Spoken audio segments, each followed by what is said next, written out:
G. Krishnamurti. Sobre educação.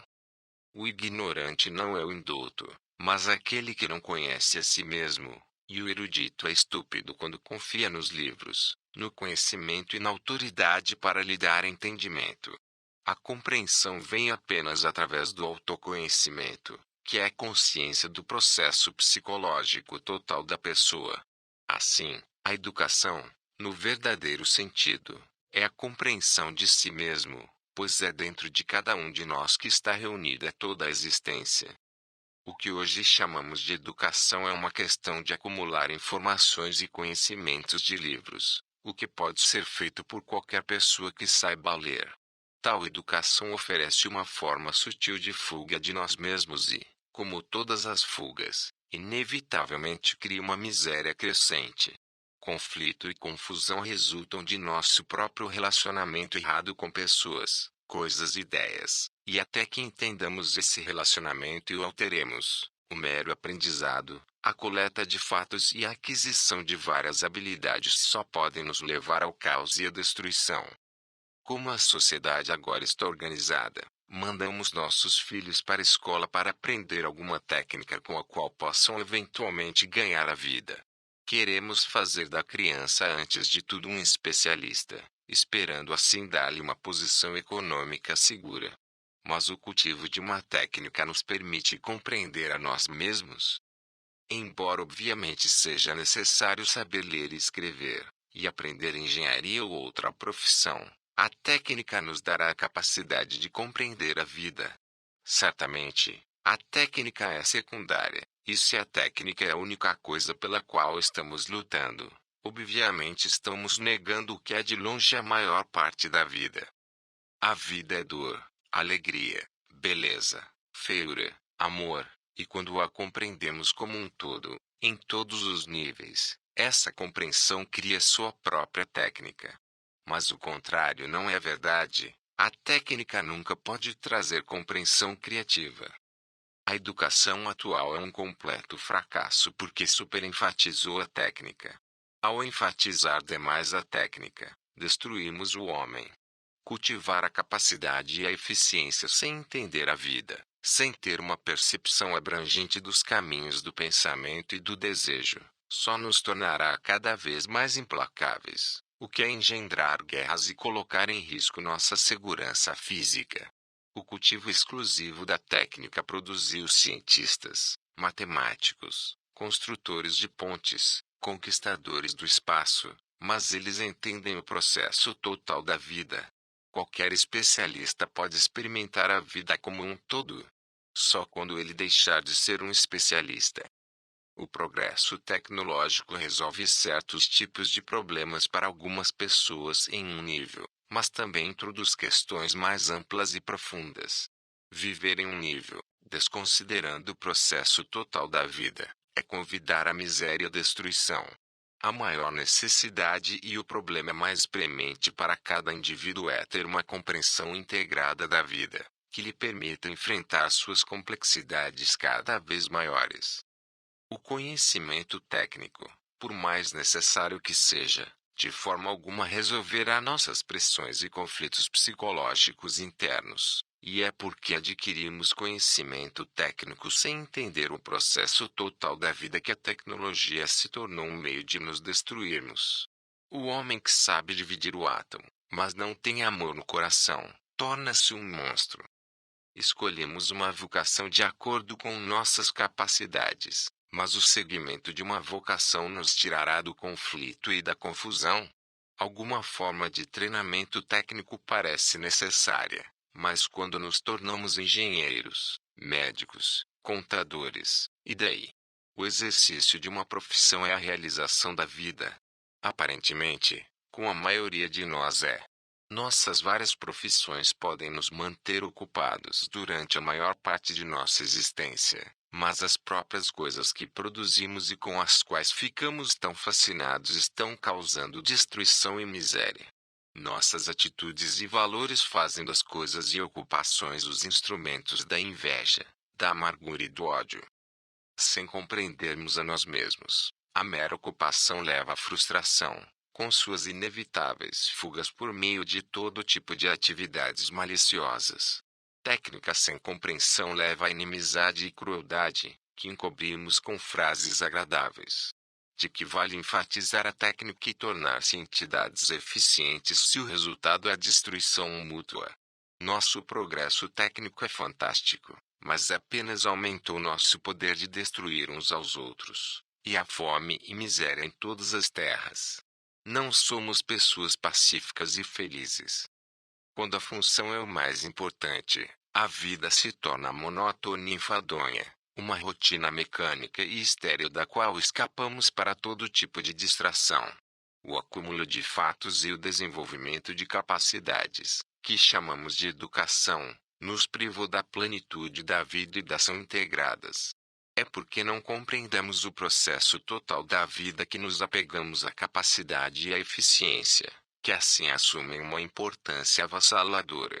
Mas o todo não pode ser compreendido pela parte, ela só pode ser compreendida por meio da ação e da experiência. Outro fator no cultivo da técnica é que ela nos dá uma sensação de segurança, não apenas econômica, mas também psicológica. É reconfortante saber que somos capazes e eficientes. Saber que podemos tocar piano ou construir uma casa nos dá uma sensação de vitalidade, de independência agressiva, mas enfatizar a capacidade por causa de um desejo de segurança psicológica é negar a plenitude da vida. Todo o conteúdo da vida nunca pode ser previsto, deve ser experimentado de novo a cada momento, mas temos medo do desconhecido e, assim, estabelecemos para nós mesmos zonas psicológicas de segurança na forma de sistemas, técnicas e crenças. Enquanto estivermos buscando segurança interior, o processo total da vida não poderá ser compreendido. O tipo certo de educação, ao mesmo tempo em que encoraja o aprendizado de uma técnica, deve realizar algo que é muito mais importante: deve ajudar o homem a experimentar o processo integrado da vida. É essa vivência que colocará a capacidade e a técnica em seu devido lugar.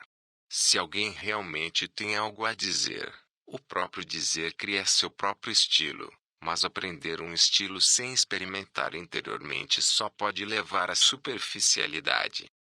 Em todo o mundo, engenheiros desenham freneticamente máquinas que não precisam de homens para operá-las. Em uma vida dirigida quase inteiramente por máquinas, o que será dos seres humanos? Teremos cada vez mais lazer sem saber como empregá-los sabiamente, e buscaremos escapar por meio do conhecimento, por meio de diversões debilitantes ou por meio de ideais. Acredito que muitos volumes foram escritos sobre ideais educacionais, mas estamos mais confusos do que nunca. Não existe um método pelo qual educar uma criança para ser integrada e livre. Enquanto estivermos preocupados com princípios, ideais e métodos, não estaremos ajudando o indivíduo a se libertar de sua própria atividade egocêntrica com todos os seus medos e conflitos. Ideais e planos para uma utopia perfeita nunca produzirão a mudança radical de coração que é essencial para o fim da guerra e da destruição universal. Os ideais não podem mudar nossos valores atuais, eles só podem ser mudados pelo tipo certo de educação, que é promover a compreensão do que é. Quando trabalhamos juntos por um ideal, pelo futuro, moldamos os indivíduos de acordo com nossa concepção desse futuro. Não estamos preocupados com os seres humanos, mas com a nossa ideia do que eles deveriam ser. O que deveria ser torna-se muito mais importante para nós do que o que é, ou seja, o indivíduo com suas complexidades. Se começarmos a compreender o indivíduo diretamente, em vez de olhá-lo através da tela do que pensamos que ele deveria ser, estaremos preocupados com o que é. Então não queremos mais transformar o indivíduo em outra coisa. Nossa única preocupação é ajudá-lo a entender a si mesmo, e nisso não há motivo ou ganho pessoal. Se estivermos plenamente conscientes do que é, iremos entendê-lo e assim nos livrarmos dele. Mas para termos consciência do que somos, devemos parar de lutar por algo que não somos. Os ideais não têm lugar na educação porque impedem a compreensão do presente. Certamente, podemos estar cientes do que é apenas quando não escapamos para o futuro. Olhar para o futuro, perseguir um ideal, indica lentidão mental e desejo de evitar o presente. A busca de uma utopia pronta não é uma negação da liberdade da integração do indivíduo. Quando alguém segue um ideal, um padrão, quando tem uma fórmula para o que deveria ser, não vive uma vida muito superficial e automática. Precisamos, não de idealistas ou entidades com mentes mecânicas, mas de seres humanos integrados, inteligentes e livres. Apenas ter um projeto para uma sociedade perfeita é disputar e derramar sangue pelo que deveria ser, ignorando o que é.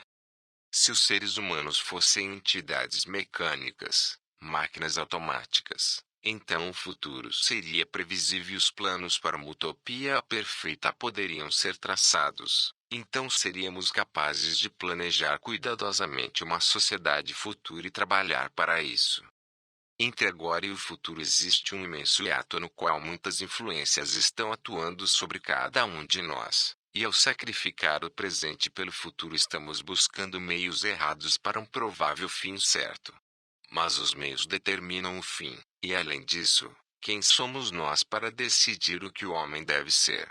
Com que direito procuramos moldá-lo de acordo com um padrão particular, aprendido em algum livro ou determinado por nossas próprias ambições, esperanças e medos?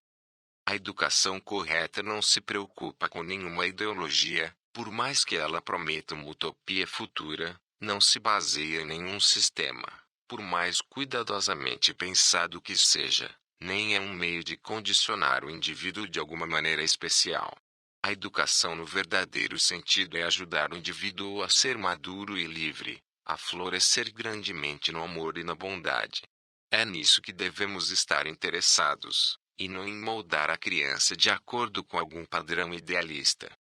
Qualquer método que classifique as crianças de acordo com o temperamento e aptidão apenas enfatiza suas diferenças, gera antagonismo, fomenta divisões na sociedade e não ajuda a desenvolver seres humanos integrados. É óbvio que nenhum método ou sistema pode fornecer o tipo certo de educação, e a adesão estrita a um determinado método indica lentidão por parte do educador.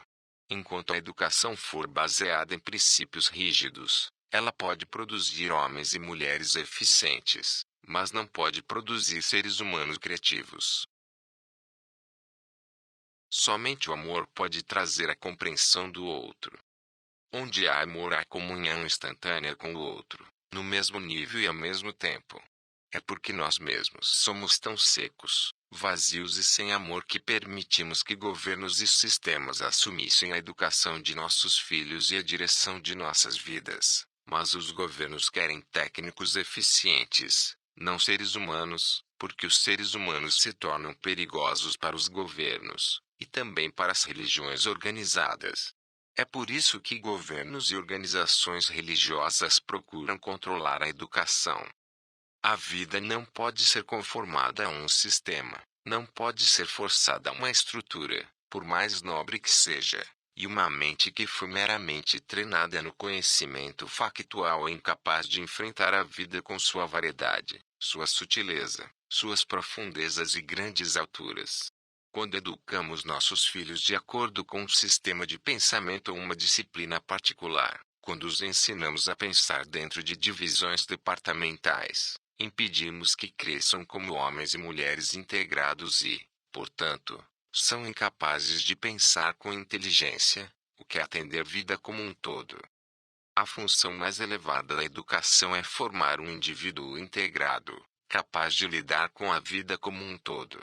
O idealista, como especialista, não se preocupa com o todo, mas apenas com uma parte. Não pode haver integração enquanto se busca um padrão ideal de ação, e a maioria dos professores que são idealistas rejeitou o amor. Eles têm mentes secas e corações duros. Para estudar uma criança é preciso estar alerta, vigilante, autoconsciente, e isso exige muito mais inteligência e afeto do que incentivá-la a seguir um ideal. Outra função da educação é criar novos valores. Simplesmente implantar valores existentes na mente da criança, Para fazê-la conformar-se com ideais, é condicioná-la sem despertar sua inteligência. Educação está intimamente relacionado com a atual crise mundial, e o educador que vê as causas desse caos universal deve se perguntar como despertar a inteligência no aluno, ajudando assim a próxima geração a não provocar mais conflitos e desastres. Ele deve dedicar todo o seu pensamento, todo o seu cuidado e afeição à criação de um ambiente adequado e ao desenvolvimento da compreensão, de modo que, quando a criança crescer e atingir a maturidade, seja capaz de lidar com inteligência com os problemas humanos com que se defronta.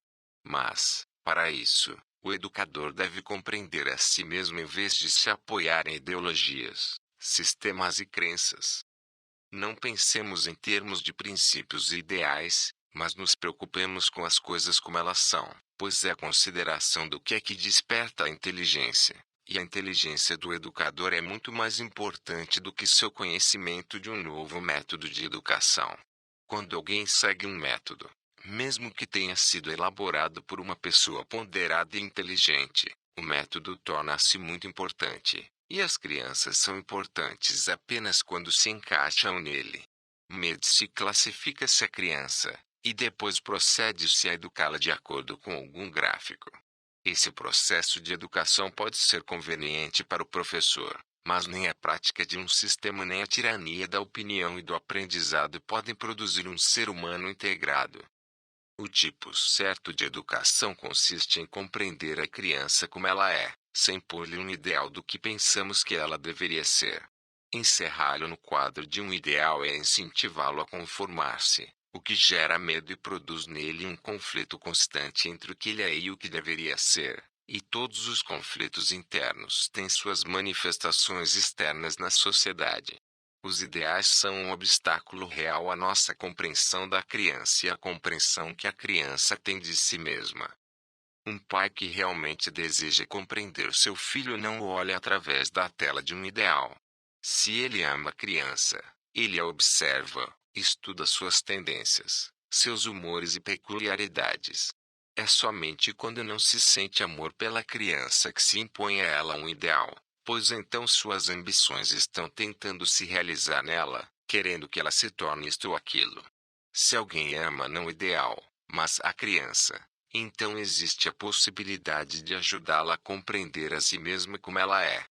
Se uma criança conta mentiras, por exemplo, de que vale colocar diante dela o ideal da verdade.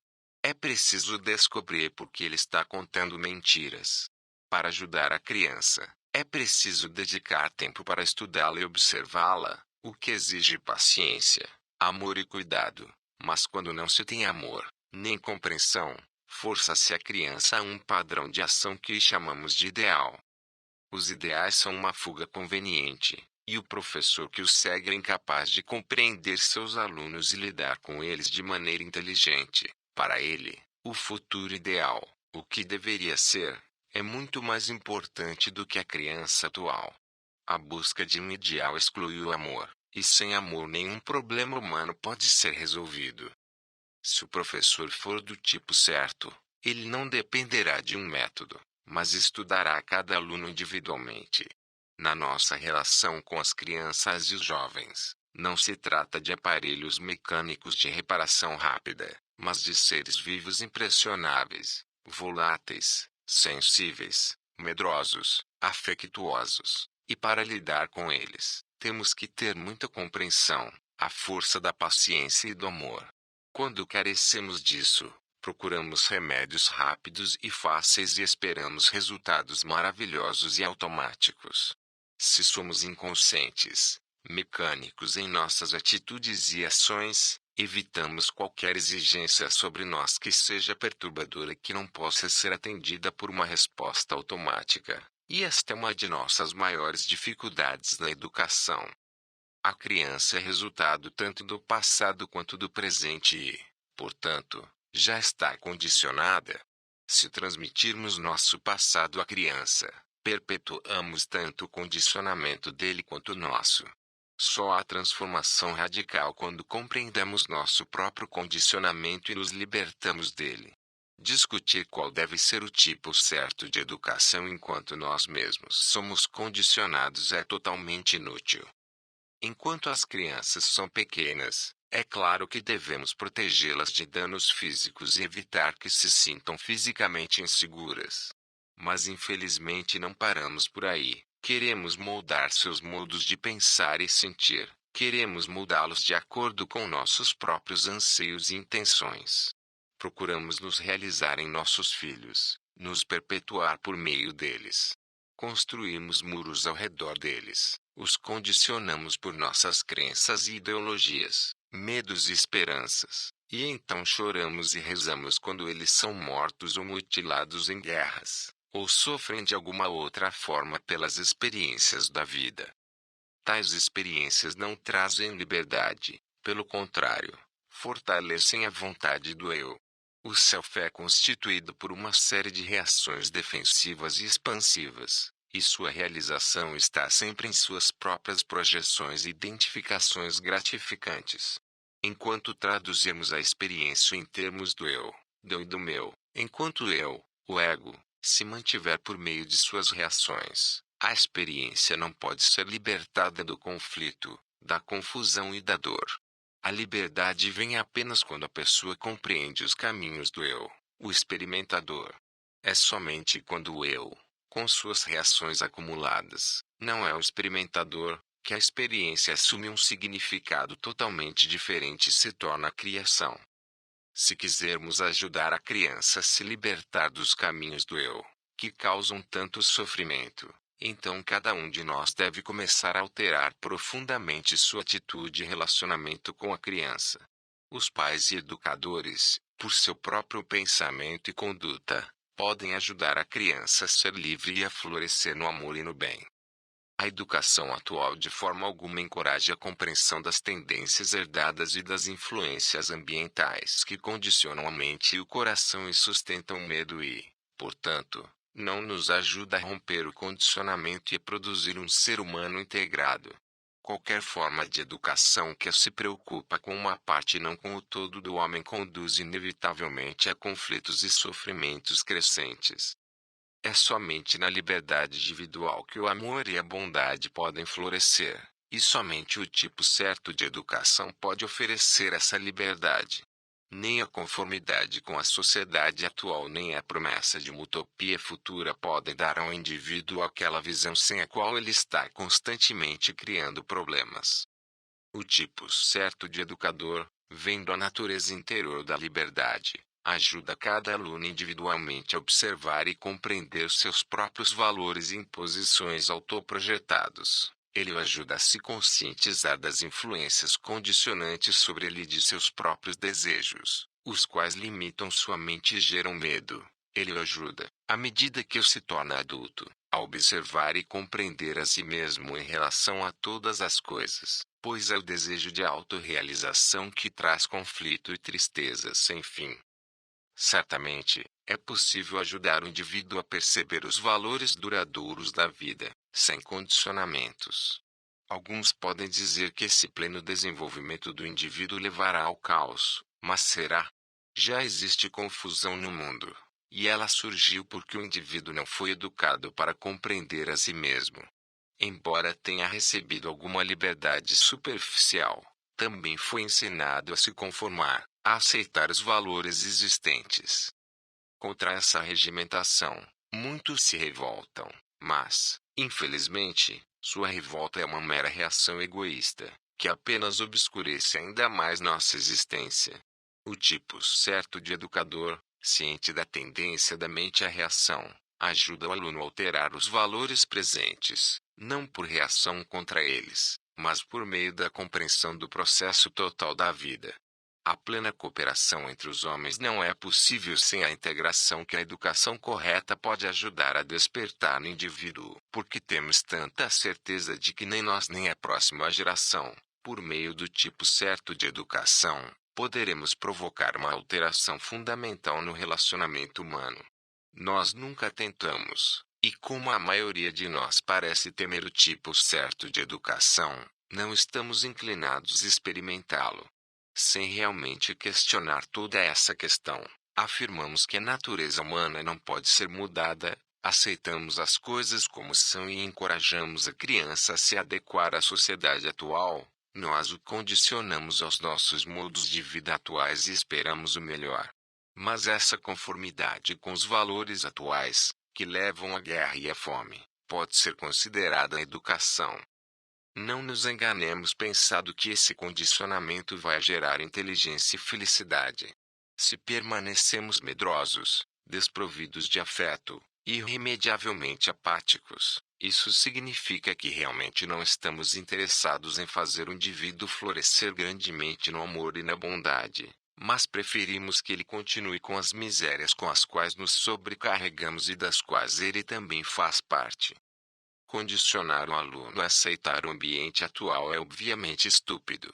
A menos que provoquemos voluntariamente uma mudança radical na educação, somos diretamente responsáveis pela perpetuação do caos e da miséria. E quando alguma revolução monstruosa e brutal finalmente chegar, ela apenas dará oportunidade a outro grupo de pessoas para explorar e ser implacável. Cada grupo no poder desenvolve seus próprios meios de opressão, seja pela persuasão psicológica ou pela força bruta. Por razões políticas e industriais, a disciplina tornou-se um fator importante na atual estrutura social, e é devido ao nosso desejo de estar psicologicamente seguro que aceitamos e praticamos várias formas de disciplina. A disciplina garante o resultado, e para nós o fim é mais importante que os meios, mas os meios determinam o fim. Um dos perigos da disciplina é que o sistema se torna mais importante do que os seres humanos que estão encerrados nele. A disciplina então se torna um substituto para o amor, e é porque nossos corações estão vazios que nos apegamos à disciplina. A liberdade nunca pode vir através da disciplina, através da resistência. A liberdade não é uma meta, um fim a ser alcançado. A liberdade está no começo, não no fim. Não se encontra em algum ideal distante. A liberdade não significa a oportunidade de autogratificação ou o abandono da consideração pelos outros. O professor sincero protegerá as crianças e as ajudará de todas as maneiras possíveis a crescer em direção a tipo certo de liberdade, mas será impossível para ele fazer isso se ele próprio for viciado em uma ideologia, se for de alguma forma dogmático ou egoísta. A sensibilidade nunca pode ser despertada por meio da compulsão. Pode-se obrigar uma criança a ficar externamente quieta, mas não se depara com aquilo que a torna obstinada, imprudente e assim por diante. A compulsão gera antagonismo e medo. Recompensa e punição de qualquer forma apenas tornam a mente subserviente e entorpecida. E se é isso que desejamos, então a educação por meio da compulsão é uma excelente maneira de proceder. Mas tal educação não pode nos ajudar a entender a criança, nem pode construir um ambiente social correto no qual o separatismo e o ódio deixem de existir. No amor da criança está implícita a educação correta. Mas a maioria de nós não ama nossos filhos, somos ambiciosos por eles. O que significa que somos ambiciosos por nós mesmos. Infelizmente, estamos tão ocupados com as ocupações da mente que temos pouco tempo para as sugestões do coração. Afinal, disciplina implica resistência, e a resistência atrai o amor. A disciplina só pode construir muros ao nosso redor, é sempre exclusivo, sempre criando conflito. A disciplina não conduz à compreensão, pois a compreensão vem com a observação, com a investigação na qual todo preconceito é posto de lado. A disciplina é uma maneira fácil de controlar uma criança, mas não ajuda a entender os problemas envolvidos na vida. Alguma forma de compulsão, a disciplina de punição e recompensa, pode ser necessária para manter a ordem e aparente quietude entre um grande número de alunos reunidos em uma sala de aula. Mas com o tipo certo de educador e um pequeno número de alunos, seria necessária alguma repressão, educadamente chamada de disciplina. Se as turmas são pequenas e o professor pode dar toda a atenção a cada criança, observando e ajudando-a, então a compulsão ou a dominação de qualquer forma é obviamente desnecessária. Se, Em tal grupo, um aluno persistir na desordem ou for irracionalmente travesso, o educador deve investigar a causa de seu mau comportamento, que pode ser uma dieta errada, falta de descanso, brigas familiares ou algum medo oculto. Implícito na educação correta está o cultivo da liberdade e da inteligência, o que não é possível se houver qualquer forma de compulsão com seus medos. Afinal, a preocupação do educador é ajudar o aluno a compreender as complexidades de todo o seu ser. Exigir que ele suprima uma parte de sua natureza em benefício de outra parte é criar nele um conflito sem fim que resulta em antagonismos sociais. E a inteligência que traz a ordem, não a disciplina. Conformidade e obediência não têm lugar no tipo certo de educação. A cooperação entre professor e aluno é impossível se não houver afeto mútuo, respeito mútuo. Quando a demonstração de respeito pelos mais velhos é exigida das crianças, geralmente se torna um hábito, uma mera performance externa, e o medo assume a forma de veneração. Sem respeito e consideração, nenhuma relação vital é possível, especialmente quando o professor é apenas um instrumento de seu conhecimento. Se o professor exige respeito de seus alunos e tem muito pouco para eles, obviamente causará indiferença e desrespeito por parte deles. Sem respeito pela vida humana, o conhecimento só leva à destruição e à miséria. O cultivo do respeito pelos outros é parte essencial da educação correta, mas se o próprio educador não tiver essa qualidade, não poderá ajudar seus alunos a uma vida integrada. Inteligência é discernimento do essencial, e para discernir o essencial deve haver liberdade daqueles obstáculos que a mente projeta na busca de sua própria segurança e conforto. O medo é inevitável enquanto a mente estiver buscando segurança, e quando os seres humanos são controlados de alguma forma, a percepção aguçada e a inteligência são destruídas. O propósito da educação é cultivar o relacionamento correto, não apenas entre os indivíduos, mas também entre o indivíduo e a sociedade, e por isso é fundamental que a educação, antes de tudo, ajude o indivíduo a compreender seu próprio processo psicológico. A inteligência reside em compreender a si mesmo e ir além de si mesmo, mas não pode haver inteligência enquanto houver medo. O medo perverte a inteligência e é uma das causas da ação egocêntrica. A disciplina pode suprimir o medo, mas não o erradica, e o conhecimento superficial que recebemos na educação moderna apenas o esconde ainda mais. Quando somos jovens, o medo é instilado na maioria de nós, tanto em casa quanto na escola. Nem os pais nem os professores têm paciência, tempo ou sabedoria para dissipar os medos instintivos da infância que, à medida que crescemos, dominam nossas atitudes e julgamentos e criam muitos problemas. O tipo certo de educação deve levar em consideração essa questão do medo, porque o medo distorce toda a nossa visão da vida. Estar sem medo é o começo da sabedoria, e somente o tipo certo de educação pode trazer a libertação do medo, o único lugar onde existe inteligência profunda e criativa. Recompensa ou punição por qualquer ação apenas fortalece o egocentrismo. A ação em benefício do outro, em nome do país ou de Deus, leva ao medo, e o medo não pode ser a base para a ação correta. Se quisermos ajudar uma criança a ter consideração pelos outros, não devemos usar o amor como suborno, mas dedicar tempo e paciência para explicar as formas de consideração.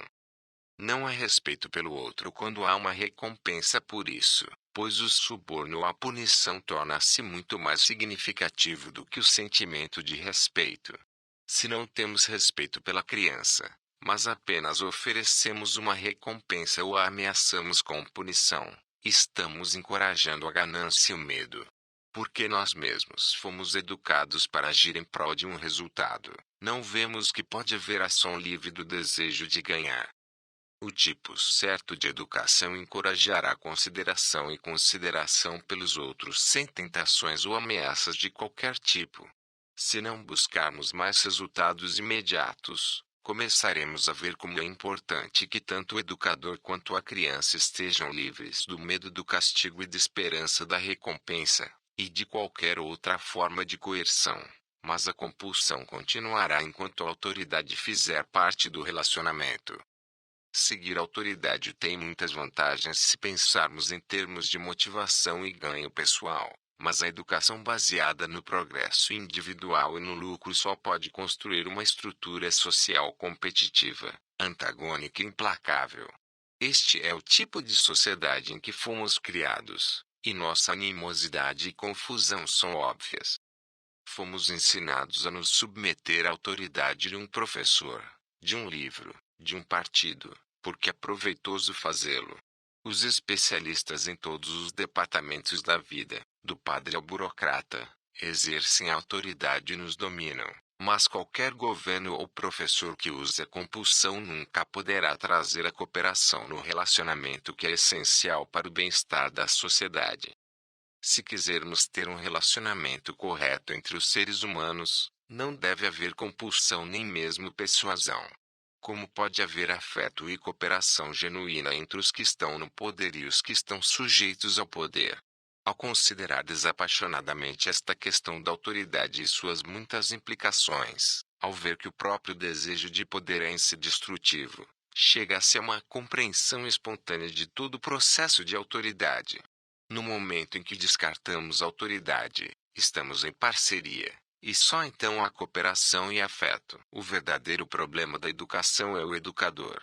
Mesmo um pequeno grupo de alunos se torna o instrumento de sua importância pessoal se ele usar a autoridade como meio de sua própria liberação, se o ensino for para ele uma realização autoexpansiva. Mas o mero acordo intelectual ou verbal sobre os efeitos incapacitantes da autoridade é estúpido e vão.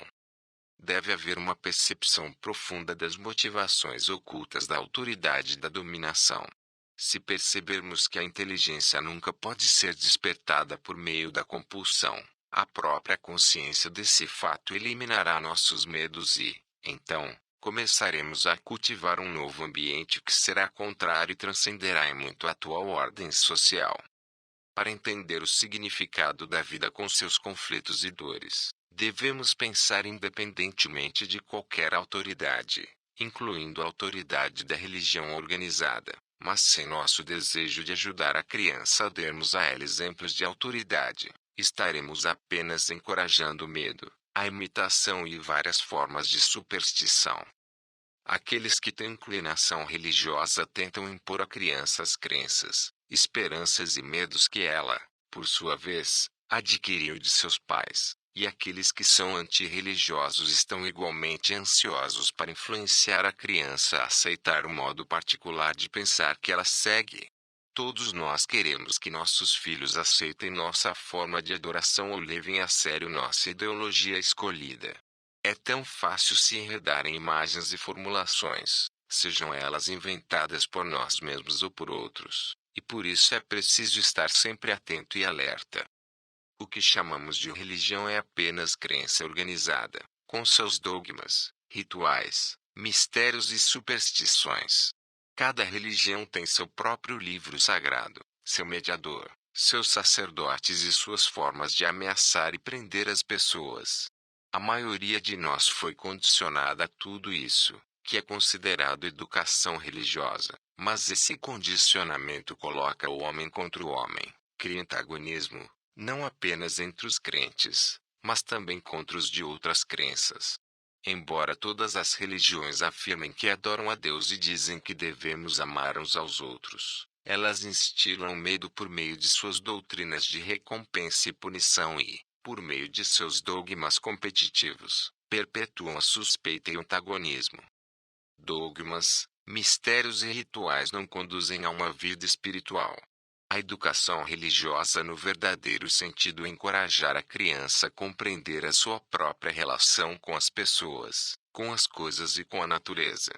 Não há existência sem relacionamento, e sem autoconhecimento. Todo relacionamento, com um e com os muitos, traz conflito e tristeza. Claro, explicar isso completamente para uma criança é impossível, Mas se o educador e os pais compreenderem profundamente o significado pleno do relacionamento, então, com sua atitude, conduta e linguagem, eles certamente poderão transmitir à criança, sem muitas palavras e explicações, o significado de uma vida espiritual.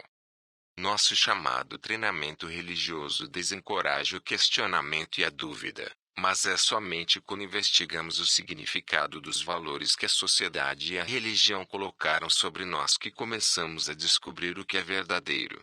É função do educador examinar profundamente seus próprios pensamentos e sentimentos e deixar de lado aqueles valores que lhe deram segurança e conforto, pois só então ele pode ajudar seus alunos a se autoconscientes e a entender seus próprios impulsos e medos.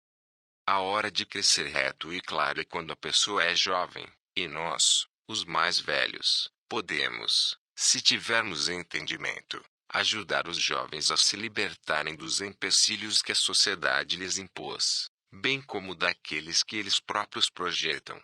Se a mente e o coração da criança não forem mudados por preconcepções e preconceitos religiosos, ela estará livre para descobrir por meio do autoconhecimento o que está acima e além de si mesma. A verdadeira religião não é um conjunto de crenças e rituais, esperanças e medos, e se pudermos permitir que a criança cresça sem essas influências obstrutivas, então talvez, à medida que ela amadurece, ela comece a investigar a natureza da realidade, de Deus. É por isso que, ao educar uma criança, são necessários um profundo discernimento e compreensão. A maioria das pessoas com inclinações religiosas, que falam sobre Deus e a imortalidade, não acredita fundamentalmente na liberdade individual e na integração. Ainda assim, a religião é o cultivo da liberdade na busca da verdade. Não pode haver compromisso com a liberdade. A liberdade parcial para o indivíduo não há liberdade alguma.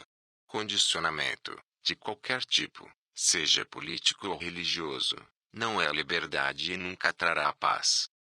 A religião não é uma forma de condicionamento. É um estado de tranquilidade em que existe realidade, Deus, mas esse estado criativo só pode surgir quando há autoconhecimento e liberdade. A liberdade traz virtude, e sem virtude não pode haver tranquilidade. A mente quieta não é uma mente condicionada, não é disciplinada ou treinada para ficar quieta. A quietude vem apenas quando a mente compreende seus próprios caminhos, que são os caminhos do eu. A religião organizada é o pensamento congelado do homem, com o qual ele constrói templos e igrejas, tornou-se um consolo para os medrosos, um ópio para os que sofrem. Mas Deus ou a verdade está muito além do pensamento e das exigências emocionais. Pais e professores que reconhecem os processos psicológicos que geram medo e tristeza devem ser capazes de ajudar os jovens a observar e compreender seus próprios conflitos e provações. Se nós, os mais velhos, podemos ajudar as crianças, à medida que crescem, a pensar com clareza e imparcialidade, a amar e a não gerar animosidade, o que mais podemos fazer? Mas se estamos constantemente na garganta uns dos outros, se somos incapazes de trazer ordem e paz ao mundo mudando profundamente a nós mesmos, de que valem os livros sagrados e os mitos das várias religiões? A verdadeira educação religiosa é ajudar a criança a ser inteligentemente consciente, a discernir por si mesmo o temporário e o real, e a ter uma abordagem desinteressada da vida. E não teria mais sentido começar cada dia em casa ou na escola com um pensamento sério, ou com uma leitura que tenha profundidade e significado, em vez de murmurar algumas palavras ou frases frequentemente repetidas. As gerações passadas, com suas ambições, tradições e ideais, trouxeram miséria e destruição ao mundo. Talvez as próximas gerações, com a devida educação, possam acabar com esse caos e construir uma ordem social mais feliz. Se os jovens tiverem um espírito de indagação, se estiverem constantemente buscando a verdade de todas as coisas, políticas e religiosas, pessoais e ambientais, então a juventude terá um grande significado e haverá esperança de um mundo melhor. A maioria das crianças é curiosa, quer saber, mas sua investigação ambiciosa é entorpecida por nossas afirmações pontifícias, nossa impaciência superior e nosso casual afastamento de sua curiosidade. Não encorajamos suas perguntas, pois estamos bastante apreensivos com o que pode ser pedido de nós. Não alimentamos seu descontentamento, pois nós mesmos deixamos de questionar. A maioria dos pais e professores temem o descontentamento porque perturba todas as formas de segurança, e por isso encorajam os jovens a superá-lo por meio de empregos seguros, herança, casamento e o consolo de dogmas religiosos. Os anciãos, conhecendo muito bem as muitas maneiras de embotar a mente e o coração, tornam a criança tão obtusa quanto eles, imprimindo-lhes autoridades, tradições e crenças que eles próprios aceitaram. Somente encorajando a criança a questionar o livro, seja ele qual for, a indagar sobre a validade dos valores sociais existentes, tradições, formas de governo, crenças religiosas e assim por diante, o educador e os pais podem esperar despertar e sustentar seu espírito crítico. Estado de alerta e percepção aguçada. Os jovens, se estão vivos, estão cheios de esperança e descontentamento. Eles devem ser, caso contrário, eles já estão velhos e mortos. E os velhos são aqueles que já estiveram descontentes, mas que sufocaram com sucesso essa chama e encontraram segurança e conforto de várias maneiras. Eles anseiam por permanência para si e para suas famílias, desejam ardentemente a certeza nas ideias, nos relacionamentos, nas posses. Assim, no momento em que se sentem descontentes, absorvem-se em suas responsabilidades, em seus trabalhos ou em qualquer outra coisa, para escapar desse sentimento perturbador de descontentamento. Enquanto somos jovens é tempo de estarmos descontentes, não só com nós mesmos, mas também com as coisas que nos cercam. Devemos aprender a pensar com clareza e sem preconceitos, para não ser interiormente dependentes e medrosos. A independência não é para aquela seção colorida do mapa que chamamos de nosso país, mas para nós mesmos como indivíduos, e embora externamente dependamos uns dos outros, essa dependência mútua não se torna cruel ou opressiva se interiormente estivermos livres do desejo de poder, posição e autoridade. Devemos entender o descontentamento, do qual a maioria de nós tem medo. O descontentamento pode trazer o que parece ser desordem, mas se conduzir, como deveria, ao autoconhecimento e à autoabnegação, então criará uma nova ordem social e uma paz duradoura. Com a abnegação vem uma alegria imensurável. O descontentamento é o meio para a liberdade, mas, a fim de investigar sem viés, não deve haver dissipação emocional que muitas vezes assume a forma de reuniões políticas, gritos de slogans, busca de um guru ou mestre espiritual e orgias religiosas de vários tipos. Essa dissipação embota a mente e o coração, tornando-os incapazes de discernimento e, portanto, facilmente moldados pelas circunstâncias e pelo medo. É o desejo ardente de indagar, e não a fácil imitação da multidão, que trará uma nova compreensão dos modos de vida. Os jovens são tão facilmente persuadidos pelo padre ou pelo político, pelo rico ou pelo pobre, a pensar de uma determinada maneira, mas o tipo certo de educação deve ajudá-los a estar atentos a essas influências, para que não repitam slogans como papagaios ou caiam em qualquer armadilha astuta da ganância, seja sua onde ou trem. Eles não devem permitir que a autoridade sufoque suas mentes e corações. Seguir outro, por maior que seja, ou aderir a uma ideologia gratificante, não trará paz ao mundo. Quando saímos da escola ou da faculdade, muitos de nós deixamos de lado os livros e parecemos achar que terminamos de aprender. E há aqueles que são estimulados a pensar mais longe, que continuam lendo e absorvendo o que os outros dizem, e se tornam viciados em conhecimento. Enquanto houver adoração do conhecimento ou da técnica como meio de sucesso e domínio, haverá competição implacável, antagonismo e luta incessante pelo pão. Enquanto o sucesso for nosso objetivo, Não podemos nos livrar do medo, pois o desejo de ter sucesso inevitavelmente gera o medo do fracasso. É por isso que os jovens não devem ser ensinados a adorar o sucesso. A maioria das pessoas busca o sucesso de uma forma ou de outra, seja na quadra de tênis, no mundo dos negócios ou na política. Todos nós queremos estar no topo, e esse desejo cria um conflito constante dentro de nós mesmos e com nossos vizinhos, leva à competição, inveja, animosidade e finalmente à guerra. Como a geração mais velha, os jovens também buscam sucesso e segurança, embora a princípio possam ficar descontentes. Logo se tornam respeitáveis e têm medo de dizer não à sociedade. As paredes de seus próprios desejos começam a cercá-los, e eles se alinham e assumem as rédeas da autoridade. Seu descontentamento, que é a própria chama da investigação, da busca, da compreensão, enfraquece e se extingue, e em seu lugar surge o desejo de um emprego melhor, um casamento rico, uma carreira de sucesso, tudo o que é o desejo. Para mais segurança. Não há diferença essencial entre o velho e o jovem, pois ambos são escravos de seus próprios desejos e gratificações. A maturidade não é uma questão de idade, ela vem com a compreensão.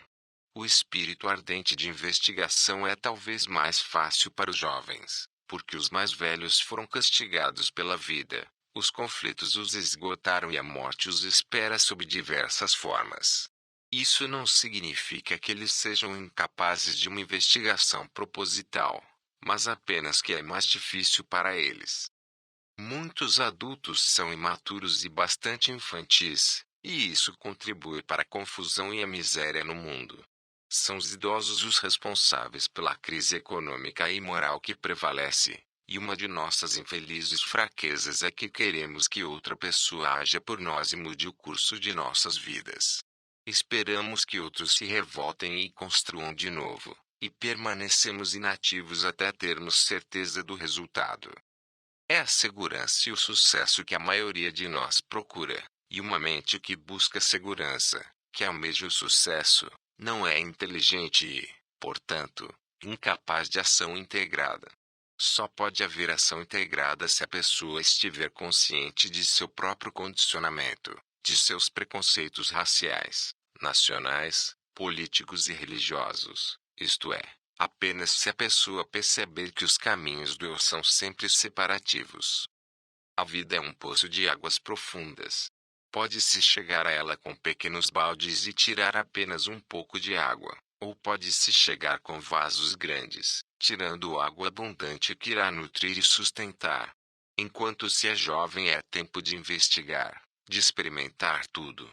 A escola deve ajudar seus jovens a descobrirem suas vocações e responsabilidades, e não apenas abarrotar suas mentes com fatos e conhecimentos técnicos. Deve ser o solo no qual possam crescer sem medo, felizes e integramente.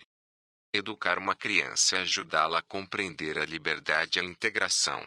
Para ter liberdade deve haver ordem, que somente a virtude pode dar. E a integração só pode ocorrer quando há grande simplicidade. De inúmeras complexidades devemos crescer para a simplicidade. Devemos nos tornar simples em nossa vida interior e em nossas necessidades externas. Atualmente, a educação está preocupada com a eficiência externa e desconsidera totalmente, ou perverte deliberadamente, a natureza interior do homem. Desenvolve apenas uma parte dele e deixa o resto se arrastar da melhor maneira possível. Nossa confusão interior, antagonismo e medo sempre superam a estrutura externa da sociedade, por mais nobremente concebida e astuciosamente construída. Quando não há um tipo certo de educação, destruímos uns aos outros, e a segurança física de cada indivíduo é negada. Educar corretamente o aluno é ajudá-lo a compreender o processo total de si mesmo, pois é somente quando há integração da mente e do coração na ação cotidiana que pode haver inteligência e transformação interior. Oferecendo informação e formação técnica, a educação deve sobretudo favorecer uma visão integrada da vida, deve ajudar o aluno a reconhecer e quebrar em si mesmo todas as distinções e preconceitos sociais, e desencorajar a busca aquisitiva de poder e dominação. Deve encorajar o tipo certo de autoobservação e a experiência da vida como um todo, que não é para dar significado à parte, ao eu e ao meu, mas para ajudar a mente a ir além em si mesmo para descobrir o real. A liberdade só existe através do autoconhecimento nas ocupações cotidianas, ou seja, na relação com as pessoas, com as coisas, com as ideias e com a natureza. Se o educador está ajudando o aluno a se integrar, não pode haver ênfase fanática ou irracional em nenhuma fase particular da vida. É a compreensão do processo total da existência que traz a integração. Quando há autoconhecimento, cessa o poder de criar ilusões, e só então é possível que a realidade ou Deus seja.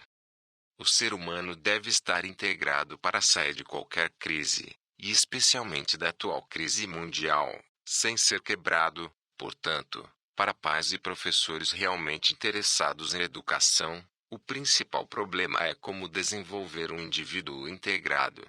Para isso, obviamente, o próprio educador deve estar integrado. Portanto, o tipo certo de educação é da maior importância, não apenas para os jovens, mas também para a geração mais velha, se eles estiverem dispostos a aprender e não estiverem muito presos em seus caminhos. O que somos em nós mesmos é muito mais importante do que a questão adicional de o que ensinar à criança. E se amamos nossos filhos, cuidaremos para que eles tenham o tipo certo de educadores. Ensinar não deve se tornar uma profissão de especialista. Quando isso acontece, como costuma acontecer, o amor desaparece, e o amor é essencial para o processo de integração. Para ser integrado, deve haver liberdade do medo. Destemor traz independência sem crueldade, sem desprezo pelo outro, e este é o fator mais essencial na vida. Sem amor, não podemos resolver nossos muitos conflitos, aumenta a confusão e leva à autodestruição. O ser humano integrado chegará à técnica por meio da experiência, pois o impulso criativo faz sua própria técnica, e essa é a maior arte. Quando uma criança tem o impulso criativo de pintar, ela pinta, não se preocupa com a técnica. Da mesma forma, as pessoas que estão experimentando e, portanto, ensinando, são os únicos verdadeiros professores e também criarão sua própria técnica. Isso parece muito simples, mas é realmente uma revolução profunda. Se pensarmos nisso, podemos ver o efeito extraordinário que terá na sociedade. Atualmente, a maioria de nós está esgotada aos 45 ou 50 anos de idade pela escravidão da rotina, por meio da obediência, do medo e da aceitação. Estamos acabados, embora continuemos lutando em uma sociedade que tem muito pouco significado, exceto para aqueles que a dominam e estão seguros. Se o professor perceber isso e estiver realmente experimentando, então, qualquer que seja seu temperamento e capacidades, seu ensino não será uma questão de rotina, mas se tornará um instrumento de ajuda. Para entender uma criança, temos de observá-la brincando, estudá-la em seus diferentes humores. Não podemos projetar sobre ele nossos próprios preconceitos, esperanças e medos, ou moldá-lo para que se encaixe no padrão de nossos desejos. Se estamos constantemente julgando a criança de acordo com nossos gostos e desgostos pessoais, estamos fadados a criar barreiras e obstáculos em nosso relacionamento com ela e em suas relações com o mundo. Infelizmente, a maioria de nós deseja moldar a criança de uma forma que satisfaça nossas próprias vaidades e idiosincrasias. Encontramos vários graus de conforto e satisfação na propriedade e dominação exclusivas. Certamente, esse processo não é relacionamento, mas mera imposição, e por isso é fundamental entender o difícil e complexo desejo de dominar. Ela assume muitas formas sutis, e em seu aspecto hipócrita, é muito obstinado. O desejo de servir com o desejo inconsciente de dominar é difícil de entender. Pode haver amor onde há possessividade. podemos estar em comunhão com aqueles a quem procuramos controlar. Dominar é usar o outro para autogratificação, e onde há uso do outro não há amor. Quando há amor, há consideração, não só pelos filhos, mas por todos os seres humanos. A menos que sejamos profundamente tocados pelo problema, nunca encontraremos o caminho certo para a educação. O mero treinamento técnico inevitavelmente leva à crueldade, e para educar nossos filhos devemos ser sensíveis a todo o movimento da vida. O que pensamos, o que fazemos, o que dizemos importa infinitamente, porque cria o ambiente, e o ambiente ajuda ou atrapalha a criança. Obviamente, então, aqueles de nós que estão profundamente interessados neste problema terão que começar a se entender e, assim, ajudar a transformar a sociedade. Assumiremos como nossa responsabilidade direta a trazer uma nova abordagem para a educação. Se amarmos nossos filhos, não encontraremos uma maneira de acabar com a guerra. Mas se estivermos apenas usando a palavra amor sem substância, todo o complexo problema da miséria humana permanecerá. A saída desse problema está em nós mesmos. Devemos começar a entender nossa relação com nossos semelhantes, com a natureza, com as ideias e com as coisas, pois sem essa compreensão não há esperança, não há saída para o conflito e o sofrimento. A educação de uma criança requer observação inteligente e cuidado. Os especialistas e seus conhecimentos nunca podem substituir o amor dos pais, mas a maioria dos pais corrompe esse amor por seus próprios medos e ambições, que condicionam e distorcem a perspectiva da criança. Poucos de nós se preocupam com o amor, mas nos preocupamos muito com a aparência do amor. A atual estrutura educacional e social não ajuda o indivíduo em direção à liberdade e à integração. E se os pais forem sinceros e desejarem que a criança cresça em sua plena capacidade integral, eles devem começar a alterar a influência do lar e começar a criar escolas com o tipo certo de educadores. A influência do lar e da escola não deve ser de forma alguma contraditória, por isso pais e professores devem se reeducar. A contradição que tantas vezes existe entre a vida privada do indivíduo e sua vida como membro do grupo cria uma batalha sem fim dentro de si mesmo e em seus relacionamentos. Esse conflito é encorajado e sustentado por meio do tipo errado de educação. E tanto os governos quanto as religiões organizadas aumentam a confusão com suas doutrinas contraditórias. A criança está dividida dentro de si desde o início, o que resulta em desastres pessoais e sociais. Se aqueles de nós que amam nossos filhos e veem a urgência deste problema colocarem suas mentes e corações nele, então, por mais poucos que sejamos, por meio da educação correta e de um ambiente doméstico inteligente, podemos ajudar a criar seres humanos integrados. Mas se, como tantos outros, enchermos nossos corações com as astúcias da mente, continuaremos a ver nossos filhos destruídos em guerras, fomes e por seus próprios conflitos psicológicos. A educação correta vem com a transformação de nós mesmos. Devemos nos reeducar para não nos matarmos por qualquer causa, por mais justa que seja, por qualquer ideologia, por mais promissora que pareça ser para a felicidade futura do mundo. Devemos aprender a ser compassivos, a contentar-nos com pouco e a buscar o Supremo, pois só assim haverá a verdadeira salvação da humanidade.